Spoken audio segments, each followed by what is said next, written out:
सब लोग यहाँ उपस्थित हैं, जिस क्षण के लिए मैं हमारे राज्य के माननीय मुख्यमंत्री महोदय श्री पुष्कर सिंह धामी जी से सादर अनुरोध करूँगा कि आप हम सभी के लिए मार्गदर्शन प्रदान करें। माननीय मुख्यमंत्री महोदय, एक बार जोरदार तालियों से माननीय मुख्यमंत्री महोदय का स्वागत करें।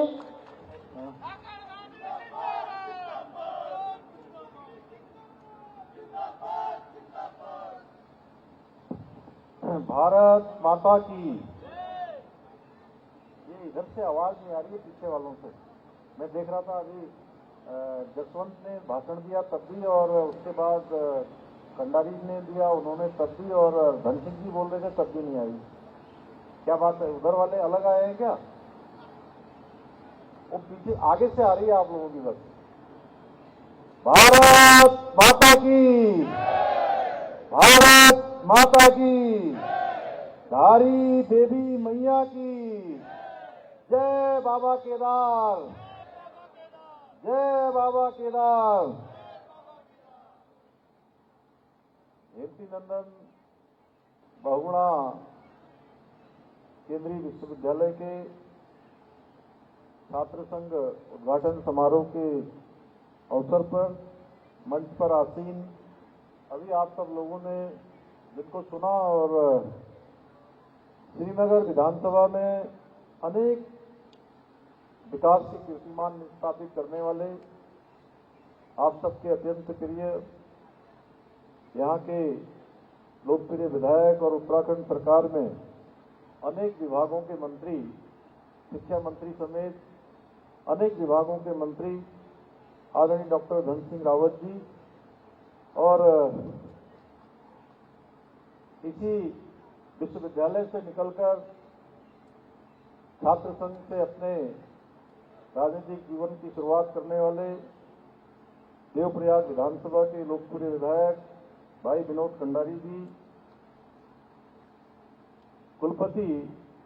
हेमती नंदन बहुगुणा विश्वविद्यालय प्रोफेसर MM.S. राठौड़ जी, मनमोहन सिंह राठौड़ जी, कुल सचिव RK ढोडी जी, OP गोसाई जी, डीन स्टूडेंट वेलफेयर SC सती जी, और आज हमारे बीच में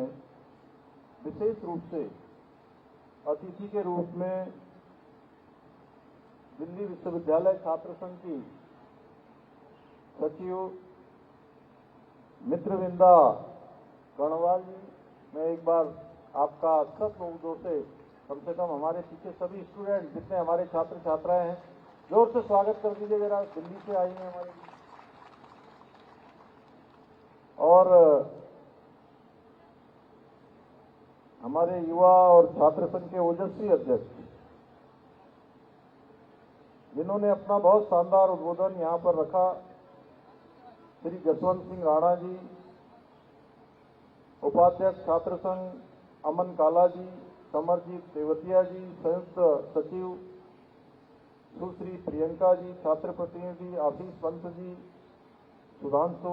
खपल्याल जी, पूर्व अध्यक्ष भारतीय जनता पार्टी के जिलाध्यक्ष, वो कहीं अन्यत्र निकल गए थे, अभी हमारे बीच में आए हैं, श्री कमल किशोर रावत जी, ये भी अभी नई नई जिम्मेदारी इनको भी मिली है, इनके लिए भी ताली बजा दीजिए आप सब। श्री विनय घिल्डियाल जी, मंडल अध्यक्ष, हमारी पूर्व अध्यक्ष हमारी दीदी सुषमा रावत जी, छात्र संघ के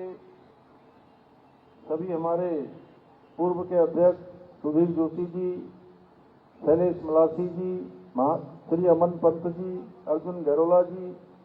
विनीत पोस्ती जी, रितवांश कंडारी जी, अंकुर रावत जी, संदीप राणा जी, राम प्रकाश जी, देवकांत देवराड़े जी, सम्राट राणा जी, कुलदीप चौहान जी, पंकज खत्री जी, महिपाल बिष्ट जी, आशीष नेगी जी,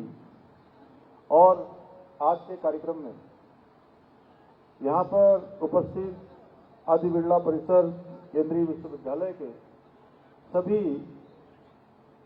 प्राध्यापकगण, सभी हमारे अध्यापकगण और आए हुए सभी अतिथिगण, अभिभावकगण और जिनके निमित्त आज ये छात्र संघ उद्घाटन समारोह हो रहा है, ऐसे मेरे सभी प्रिय छात्र एवं छात्राएं, मीडिया के हमारे सभी मित्र, पत्रकार मित्रों, छायाकार बंधुओं, हमारे इस जनपद के जिलाधिकारी श्री आशीष चौहान जी और श्री लोकेश्वर सिंह जी एसएसपी और सभी उनकी पूरी टीम, मैं सबसे पहले तो आप सभी का, हमारे छात्र संघ के सभी पदाधिकारीगण और आप सबका आज इस कार्यक्रम में आप सभी का हृदय से स्वागत करता हूं, आप सभी का अभिनंदन करता हूं। आज के इस अवसर पर मैं हिमालय पुत्र स्वर्गीय हेमती नंदन बहुगुणा जी को नमन करता हूं। भाइयों बहनों, ज्ञान की तपोभूमि के रूप में विख्यात इस विश्वविद्यालय में उत्साह और ऊर्जा से ओत-प्रोत आप सभी युवाओं के बीच में आकर मुझे अत्यंत हर्ष की अनुभूति हो रही है। और सच में मैं जब भी किसी छात्रों के कार्यक्रम में जाता हूं, युवाओं के कार्यक्रम में जाता हूं, तो अपने आप में एक नई ऊर्जा का अनुभव होता है। हिमालय की सुंदर घाटी में अलकनंदा के तट पर स्थित ये विश्वविद्यालय शिक्षा का एक ऐसा मंदिर है जहां ज्ञान, संस्कृति और प्रकृति का एक अनूठा संगम देखने को मिलता है। 1973 में स्थापित ये विश्वविद्यालय पूरे गढ़वाल क्षेत्र के विद्यार्थियों के लिए उच्च शिक्षा का एक महत्वपूर्ण केंद्र रहा है। आज जहां एक ओर ये केंद्रीय विश्वविद्यालय के रूप में देश में अपनी एक अलग पहचान बना रहा है, वहीं इसका छात्र संघ ऐसे अनेक जुझारू और संघर्षशील छात्र नेताओं को तैयार कर रहा है जो भविष्य में देश और प्रदेश की दिशा और दशा तय करेंगे। आने वाले समय में तमाम प्रकार के निर्णय लेने वाले इस विश्वविद्यालय से निकलेंगे। मैं छात्र संघ के सभी पदाधिकारियों से आज के अवसर पर यह कहना चाहूंगा कि आपके विजन में केवल उत्तराखंड की ही नहीं बल्कि पूरे भारत की आकांक्षाएं समाहित होनी चाहिए। एक बड़ी सोच होनी चाहिए, दूरदृष्टि होनी चाहिए, भविष्य का एक विजन आपके सामने होना चाहिए। क्योंकि हम अगर कोई विजन बनाते हैं, जैसा हमारा मन होता है उसी प्रकार से हमारे सभी क्रियाकलाप हो जाते हैं। वो लक्ष्य हमारे सामने आने लगता है, हम लक्ष्य की दिशा में आगे बढ़ना प्रारंभ कर देते हैं। युवा साथियों, आप सभी के बीच आकर मुझे भी अपने छात्र जीवन की कई बातें आज याद आ रही है। बहुत सारा स्मरण हो रहा है जब हम सब भी विद्यार्थी परिषद के कार्यकर्ता के नाते, मैं और डॉक्टर धन सिंह जी, बल्कि कल में हम उच्च शिक्षा की बैठक कर रहे थे, तो उस समय की भी मैं आज से करीब 25-30 साल पुरानी बातें याद कर रहा था कि समय कितनी तेजी से बदल जाता है। जब मैं भी छात्र राजनीति में सक्रियता से प्रतिभाग किया करता था, उस समय का स्मरण आज आप सबके बीच में आकर हो रहा है। मेरा मानना है कि जैसा अभी कंडारी जी कह रहे थे यहाँ से कि उनके व्यक्तित्व के विकास में इस विश्वविद्यालय का बहुत योगदान है। और मैं कहना चाहता हूँ कि हम सभी के व्यक्तित्व के विकास में जो भी हमको शिक्षा मिली है, उसमें हमारे छात्र राजनीति का, छात्र दिनों का या छात्र रहते हुए जो हमने शिक्षा का अध्ययन किया, शिक्षा प्राप्त की, उसका संपूर्ण जीवन भर हमारे जीवन में योगदान रहने वाला है। संपूर्ण जीवन भर उसकी अमिट छाप रहने वाली है। मेरे व्यक्तित्व विकास में भी छात्र राजनीति का महत्वपूर्ण योगदान रहा है, क्योंकि छात्र संघ आपके भीतर एक नेतृत्व और जनसेवा की भावना को जागृत करने का कार्य करता है। और मैं अपने अनुभव के आधार पर यह कह सकता हूं कि सच्चे अर्थों में नेता वही होता है जो विरोध के साथ समाधान भी दे और जो आलोचना में भी निर्माण की भाषा बोले, हमेशा सकारात्मक रहते हुए आगे बढ़े, सकारात्मक सोच के साथ आगे बढ़े और लगातार प्रयत्नशील रहे। लगातार प्रयत्न करता रहे। इसलिए छात्र संघ के आप सभी पदाधिकारियों को, हमारे सभी छात्रों को यह संकल्प लेना चाहिए कि आपके नेतृत्व में 100 से अधिक आपकी सोच की झलक दिखे। सोच होनी चाहिए, शोर होना चाहिए, लेकिन सोच इससे अधिक होनी चाहिए। हमेशा इसकी एक छाप दिखाई देनी चाहिए। भाइयों बहनों, आदरणीय प्रधानमंत्री श्री नरेंद्र मोदी जी के मार्गदर्शन एवं सहयोग से हमारी राज्य सरकार उत्तराखंड को अन्य क्षेत्रों की भांति शिक्षा के क्षेत्र और नवाचार में भी अग्रणी राज्य के रूप में स्थापित करने के लक्ष्य को लेकर निरंतर कार्य कर रही है। प्रदेश की शिक्षा व्यवस्था को और अधिक आधुनिक और व्यवहारिक और सुव्यवस्थित बनाने के लिए हम अनेक स्तरों पर कार्य कर रहे हैं। अनेक नवाचार को हम प्रोत्साहित कर रहे हैं, नवाचार को आगे बढ़ा रहे हैं। आज जहां एक और नई शिक्षा नीति को लागू कर प्रदेश के विश्वविद्यालय और शोध संस्थानों में आर्टिफिशियल इंटेलिजेंस, मशीन लर्निंग और बिग डेटा जैसे कोर्सेज को संचालित करने की पहल की जा रही है, वहीं साइंस सिटी, एस्ट्रो पार्क आदि का निर्माण कर हम राज्य में साइंटिफिक रिसर्च को भी बढ़ावा देने की दिशा में लगातार काम कर रहे हैं। इसके साथ ही हम अपनी नीतियों और योजनाओं के माध्यम से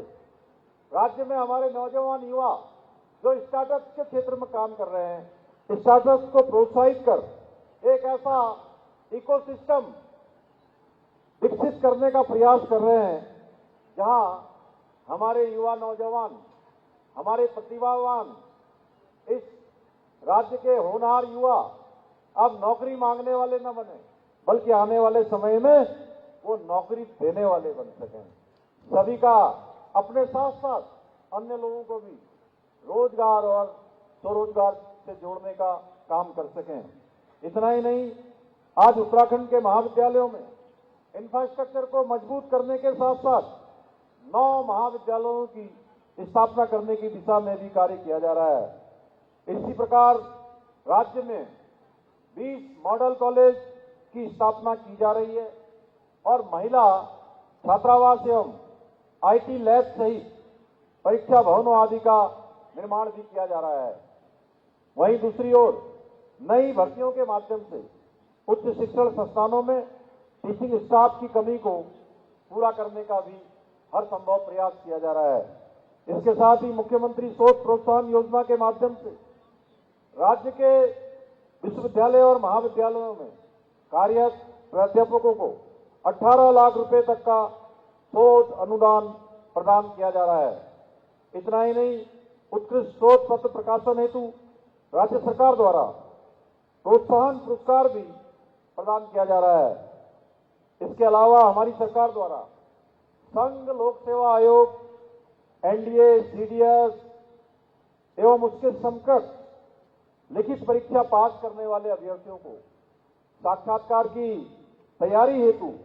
50,000 रुपए की वित्तीय सहायता भी प्रदान की जा रही है। युवा साथियों, मेरे प्रिय छात्र छात्राओं, यहां पर उपस्थित आप में से बहुत से युवा आगे चलकर सरकारी नौकरी में जाने का सपना देख रहे होंगे। किसी न किसी क्षेत्र में उसके लिए अप्लाई भी कर रहे होंगे, अनेक प्रतियोगी परीक्षाओं की तैयारी भी कर रहे होंगे। मैं आप सभी से ये कहना चाहूंगा कि आप सभी मेहनती और प्रतिभावान छात्र छात्राओं के सपनों पर कोई नकल माफिया हावी न होने पाए, इसके लिए हमारी सरकार में उत्तराखंड में देश का सबसे कड़ा नकल विरोधी कानून लागू किया है। आप सभी को याद होगा, आज से कुछ वर्षों पूर्व किस प्रकार की धांधली हुआ करती थी, किस प्रकार से पेपर लीक हुआ करते थे, किस प्रकार से भेदभाव होता था और हमारे प्रदेश के युवाओं का, गरीब माता पिता के बेटे और बेटियों का जो तैयारी करते थे, योग्यता भी होती थी, प्रतिभा भी होती थी, उनके अंदर क्षमता भी होती थी, लेकिन जब परीक्षा का रिजल्ट आता था तो चयन में उनका नाम नहीं आता था। चयन उनका होता था जो नकल माफियाओं से साठगांठ करते थे, नकल माफियाओं से मिले होते थे, परीक्षाओं में नकल करते थे, पेपर लीक में जो लोग शामिल होते थे, भाइयों बहनों, उनका चयन हो जाता था। लेकिन जब से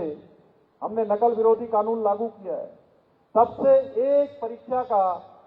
भी पेपर लीक नहीं हुआ है, जिसका परिणाम है पिछले 3 वर्षों में 22,000 से अधिक अभ्यर्थियों को सरकारी नौकरियां मिलने में सफलता प्राप्त हुई है। और एक भी मामले में कहीं कोई नकल का मामला नहीं आया है, कोई न्यायालय में नहीं गया, कोई विवाद उत्पन्न नहीं हुआ है। भाइयों बहनों, गरीब माता पिता का मनोबल लौटा है कि अपने बेटे और बेटियों की वो तैयारियां करवाएंगे, उनके लिए अपने संसाधनों को सीमित करेंगे, उनको अच्छी शिक्षा देंगे, तो निश्चित रूप से उनके अंदर एक विश्वास हो गया है कि उनकी प्रतिभा क्षमता के आधार पर उनका चयन अवश्य होगा। और आज प्रदेश के अंदर ये नकल विरोधी कानून लागू होने के बाद बहुत सारे ऐसे हमारे युवा हैं, ऐसे अभ्यर्थी हैं, जिनका पहले किसी भी परीक्षा में योग्यता और प्रतिभा और क्षमता होने के बाद भी किसी भी परीक्षा में उनका चयन नहीं हो रहा था। लेकिन जब से ये नकल विरोधी कानून लागू हुआ है, तब से एक परीक्षा के साथ साथ बहुत सारे ऐसे युवा और नौजवान मिले, उनके माता पिता मिले मुझे। मैं पूरे प्रदेश के अंदर सभी जनपदों में जाता हूं और वहां मुझे बहुत अच्छा लगता है, बहुत आत्मिक संतुष्टि होती है जब उनके माता पिता कहते हैं कि हमारे बेटे, हमारी बेटी का पहले कहीं चयन नहीं हो रहा था, अब तो कुछ एक ऐसे भी मिले जिनका एक परीक्षा के साथ साथ 4-4 परीक्षाओं में एक साथ चयन हो रहा है। भाइयों बहनों, युवा साथियों, आपके हाथ में वो मशाल है जो अंधेरे को केवल दूर नहीं करती, बल्कि दूसरों के लिए भी रास्ता भी रोशन करने का काम करती है। हमारे प्रधानमंत्री जी, उन्होंने हमारे लिए, हमारे राज्य के लिए अनेक प्रकार का विजन हमारे सामने दिया है। और यही बाबा केदार के प्रांगण से उन्होंने कहा, बाबा केदार के धाम से 5 नवंबर 2021 को उनके मुंह से शिव के धाम में, बाबा के धाम में वो शब्द निकले थे, शिव रूपी शब्द थे। उन्होंने कहा, उनके मुख से निकले हुए शब्द थे कि 21वीं सदी का तीसरा दशक उत्तराखंड का दशक होगा। भाइयों बहनों, उनके मुख से निकले शब्द आज सच में सच होते जा रहे हैं, लगातार धरातल पर उतरते जा रहे हैं। अभी धन सिंह जी कह रहे थे कि भारत सरकार के नीति आयोग का जो 2023 और 24 का सतत विकास के लक्ष्यों को प्राप्त करने का जो इंडेक्स भारत सरकार के नीति आयोग ने जारी किया है, उस इंडेक्स में हम सबको जानकर खुशी भी होगी, हम सबके अंदर ऊर्जा और उत्साह भी आएगा कि पूरे देश के अंदर हमारा राज्य उत्तराखंड उस इंडेक्स में सतत विकास के लक्ष्यों को प्राप्त करने में पहले पायदान पर आया है, पहले नंबर पर आया है। भाइयों बहनों, हमने बेरोजगारी दर में भी कमी लाई है, रोजगार देने के मामले में भी हम आगे बढ़े हैं। हमने राष्ट्रीय औसत को पीछे छोड़ा है और एक साल में 4.4% की बेरोजगारी दर में कमी लाकर राष्ट्रीय औसत को भी पीछे छोड़ने का काम किया है। आज हमारे युवा जो स्टार्टअप के क्षेत्र में काम कर रहे हैं, वह भी काफी अच्छी तरक्की कर रहे हैं, अच्छी प्रगति कर रहे हैं। और उस क्षेत्र में जहां हम अचीवर्स की श्रेणी में होते थे, आज हम लीडर्स की श्रेणी में आ रहे हैं। आज देश और दुनिया के अंदर रहने वाले हमारे उत्तराखंड के जो प्रवासी हैं, आज वो भी गौरवान्वित हो रहे हैं कि हमारा पूर्वजों का राज्य,